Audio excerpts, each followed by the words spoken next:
Alright, here's Brusser. We're going downstairs. I just want to do one final video of him with Rajah. I got him muzzled because, again, I don't want to risk any dog fights.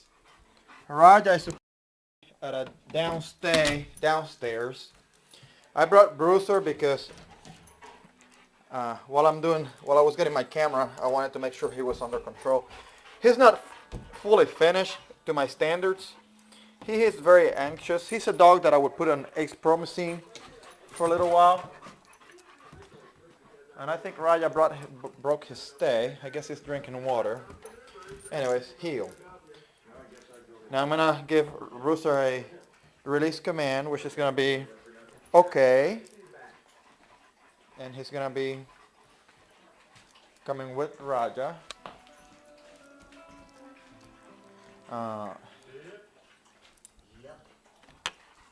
There's Annie. I keep Annie kenneled because Rajah is very jealous when it comes to Annie or any of the other girls or dogs in this house. And I don't want to risk Brusser getting too boisterous with another dog and Rajah coming to correct him. This is Brusser's last day in my house. As you can see, someone threw some cable in my kitchen. There's some food. I think that was my little police dog this morning. My little Max. My Belgian Malinois. Whenever I want to control Brusser and I say stay, usually what I do, I take him with a double hook leash here. In my walls, I have a little eyelet hook that I can connect the dog to, and he has to stay where I put him. See? He can't move. Now I can say, Brusser, sit. Sit. Good boy. Brusser, down. Good boy. You're a very good boy, Brusser. See, Brusser is in a corner right now. He doesn't realize that he's, attached to a wall. But if he tries to break the stay, he's going to be corrected because it's connected to the prong collar. Now, because I want Brusser and Rajah to interact a little bit, Rajah is still drinking water, as you can see. Rajah, come, boy. Rajah. Hey. Hey, Rajah, come here, boy. What? No food. Hey, stop looking for food. Now we're gonna sit Rajah. Sit Rajah. Rajah's gonna ignore Brusser. Sit, Brusser. We're gonna have Rajah do a down. Rajah. Hey, down. Brusser is doing down and having a treat because he did down. There you go, boy. He gets his treat. I'm going to undo the little hook out here just because I want him to be free. Come, Brusser. Come here. Ah, good boy. Hey! Come here. Rajah, hey.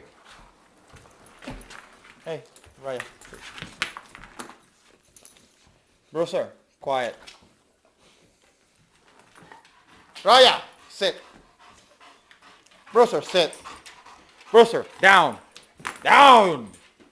Always with a growly voice when he gets down. I'm always growling at him because I want him to understand that he's doing something wrong. Rajah, down. As you can see, Rajah's doing down perfectly. But Rajah, even though Rajah's a dominant dog, he's very clever. He knows what's good for him. And again, I'm muscling both dogs for safety. I'm not, I don't want to have a growly wally right now. I don't feel like getting bit. But anyways, Rajah, come here.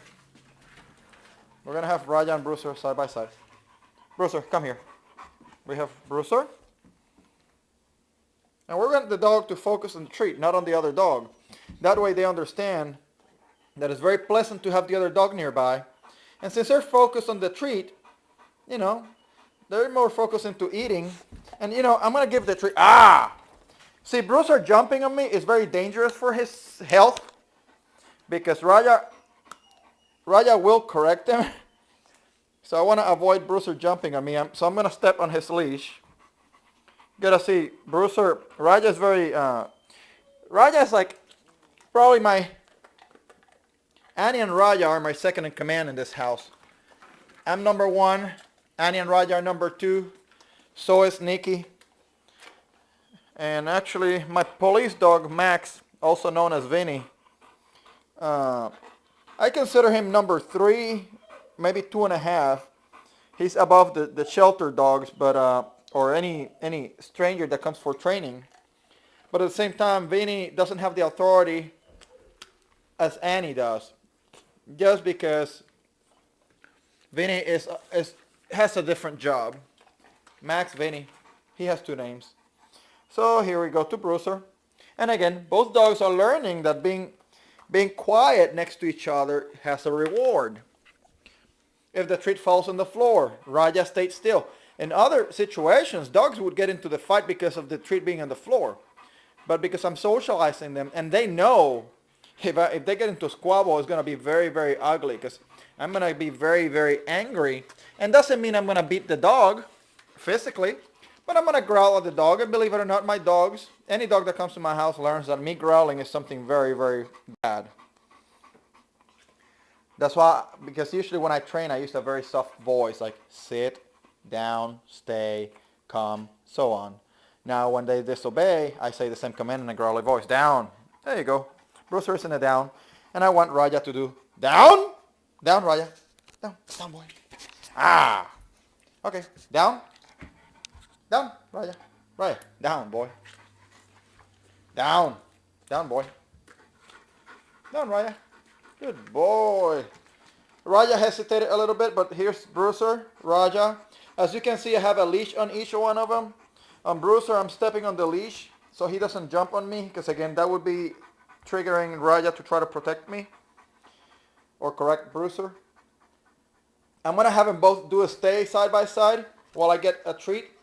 Stay. If Brusser moves, I'm going to correct him. I also have an e-collar on this table, which I should have with me, e-collar to sap him. It's on the number 3 setting, number 2.5 actually, to sap Brusser in case he breaks a stay. Again, Brusser is a very demanding dog in the sense that he's used to being spoiled. And he's been having a little discipline for the last 8 weeks. Ah! I growled because some treats fell on the floor. Before Brusser moves to get him, I'd rather growl at him. So they learn that it's pleasant to be next to each other. Very good. All right, we're done.